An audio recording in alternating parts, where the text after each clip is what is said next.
Hello students. स्वागत है आप सभी का यूजीसी नेट गुरुकुल के इस डिजिटल प्लेटफॉर्म पर।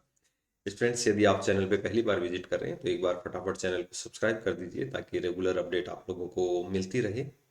आज का जो सेशन है वो काफ़ी इम्पोर्टेंट है आप लोगों के लिए। यूजीसी नेट दिसंबर का जो पॉलिटिकल साइंस का पेपर हुआ था उसके 10 क्वेश्चनों को लेकर मैं चर्चा करने वाला हूँ। और वो 10 क्वेश्चन मुझे देखकर यूँ लगा कि एनटीए ने आपको वो क्वेश्चन थाली में परोस के दिए हैं।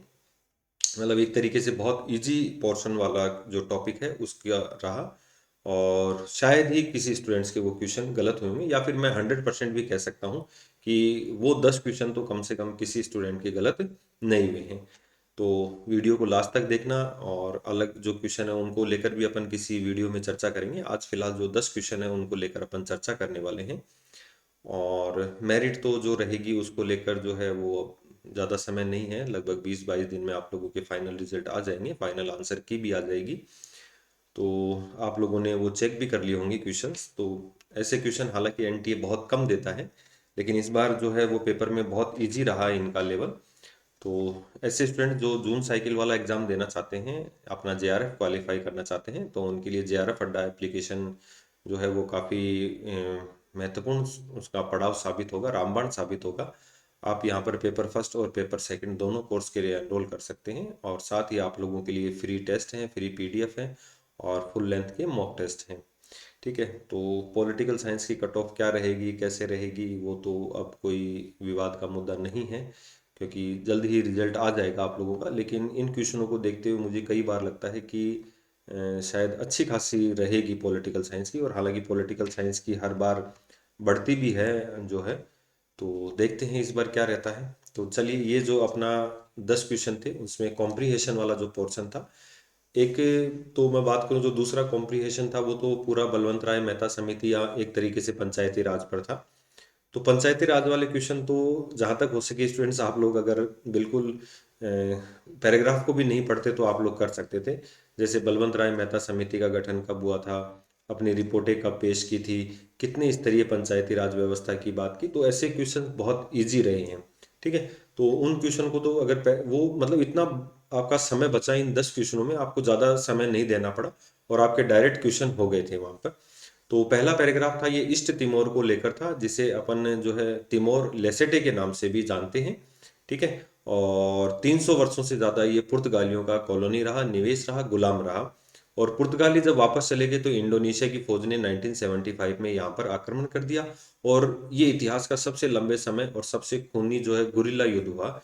गुरिल्ला युद्ध में क्या होता है कि दोनों सेनाएं कभी आमने सामने नहीं लड़ती हैं, एक दूसरे के ऊपर छिपके आक्रमण करती हैं। और इससे इस तिमोर के लगभग 6,50,000 में से एक तिहाई की मृत्यु जनसंहार, बम धमाकों और उनके भूख से हुई। ठीक है, तो 6,50,000 का एक तिहाई तो तीन का भाग दे देते, 2,66,666 हो जाता।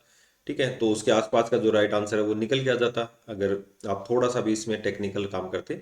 इंडोनेशिया अधिनायक जो थे, इनके तानाशाही थे। सुहार्तो के पतन के पश्चात सरकार ने 1999 में एक जनमत संग्रह पर सहमत हुई। अब जनमत संग्रह क्या होता है, इसमें सरकार क्या करती है, लोगों की डायरेक्ट राय ले लेती है कि आपका इस मुद्दे पर क्या ओपिनियन है, और उसके बाद जो जनता की राय होती है उसको लागू कर दिया जाता है। और 75% जो लोग थे उन्होंने ईस्ट तिमोर की स्वतंत्रता के पक्ष में मतदान किया। तो देखिए, लास्ट लाइन से क्वेश्चन तो यहाँ पूछ ही लिया, ईस्ट तिमोर के कितने प्रतिशत लोगों ने स्वतंत्रता के लिए वोट किया।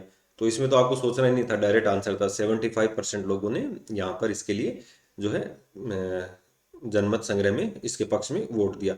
पुर्तगाल का निवेश कितने समय तक रहा, तो पहली लाइन से ये क्वेश्चन पूछ लिया, तो ये 300 वर्षों तक रहा। तो देखिए, कोई मतलब दोबारा पैराग्राफ को भी पढ़ने की आवश्यकता नहीं है, आप डायरेक्ट उनके आंसर यहाँ पर कर सकते थे। तो काफी पॉजिटिव रहा ये जो पैराग्राफ वाला पोर्शन था। और इसको देखकर तो मुझे एक बार तो यूँ लगा कि यार वास्तव में यहाँ पर जो पेपर का लेवल था वो बिल्कुल आसान रहा है आप लोगों के लिए। तो आप लोग भी इसके लिए कमेंट कर सकते हैं कि आपको क्या लगता है, इसमें क्या रहा इस चीज़ को लेकर। संविधान वाले क्वेश्चनों की भी अगर मैं बात करूं तो काफ़ी, मतलब दो चार क्वेश्चनों को छोड़ दो तो लगभग इजी थे। ठीक है, करंट थोड़ा सा अब आप लोगों को पढ़ना पड़ेगा, और उसकी क्लासें भी अपन लेकर आएंगे।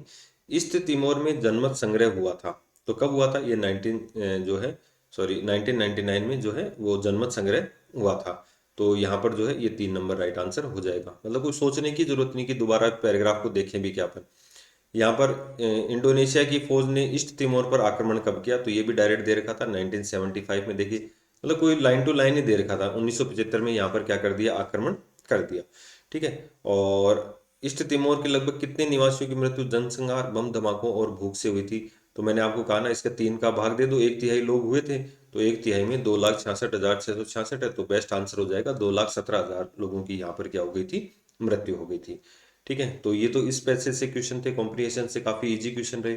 दूसरा अपन बात करें कि ये वाला जो था ये तो बिल्कुल पूरा बलवंत राय मेहता समिति पर जो था वो पूरा, या पंचायती राज के ऊपर था। आप लोग पंचायती राज पढ़ते हैं तो उसमें पढ़ते भी हैं, चोल साम्राज्य के समय बेस्ट उदाहरण रहा है, अनुच्छेद 40 रहा है। फिर सामुदायिक विकास कार्यक्रम हुए, राष्ट्रीय विस्तार सेवा समिति का गठन हुआ, और इनकी रिपोर्टों की जांच करने के लिए 1957 में बलवंत राय मेहता, जनवरी 1957 में कमेटी गठित हुई, और 1957 में इसने अपनी रिपोर्ट दी।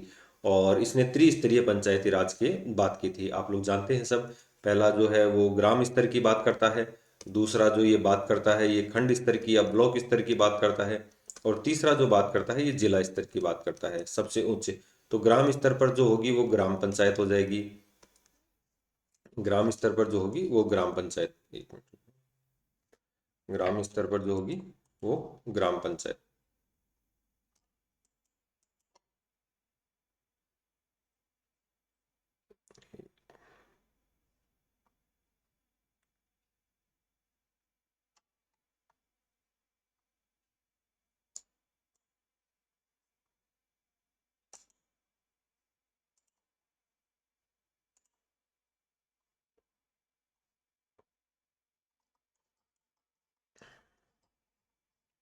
हाँ, तो देखिए ग्राम स्तर पर जो बात की है वो इन्होंने ग्राम पंचायत की बात की है, और अगर खंड स्तर पर बात करें तो अपन ने इन्होंने पंचायत समिति की बात की है, और अगर जिला स्तर पर बात करें तो इन्होंने जिला परिषद की बात की है।